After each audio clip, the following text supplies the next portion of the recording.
Harrow road ওয়ার্ডের council উপনির্বাচন অনুষ্ঠিত হতে যাচ্ছে আগামী 19শে সেপ্টেম্বর। এতে গ্রেট ব্রিটেনের ওয়ার্কার্স পার্টি তাদের প্রার্থী হোজ শাফিয়ের প্রতি পূর্ণ আস্থা প্রকাশ করেছে। আজ WECH কমিউনিটি সেন্টারে অনুষ্ঠিত সভায় পার্টির নেতা জর্জ গ্যালোওয়ে শাফিয়েকে পার্টির গুরুত্বপূর্ণ ব্যক্তি এবং নির্বাচনে একজন শক্তিশালী প্রতিদ্বন্দ্বী হিসেবে বর্ণনা করা হয়েছে।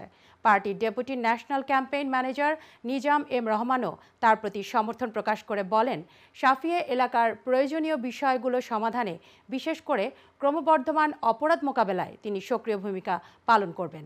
এদিকে নির্বাচনে আরও অংশ নিচ্ছেন লেবার পার্টি, গ্রিন পার্টি এবং অন্যান্য পার্টির প্রার্থীরা। আমরা যারা বাংলাদেশের কমিউনিটি যারা আছেন, যারা লোকাল থাকেন, হারো রোড এলাকা থাকেন, আপনারা তো দেখছেন এক ইলেকশন আমরা সবাই যারা সাপোর্ট দিচ্ছি কোনো কিছু খারাপ না, ইনশাল্লাহ। এখন আমরা একটু ডিফারেন্স আনতে একটু চেঞ্জ আনতে I'm standing for the Harrow Road ward.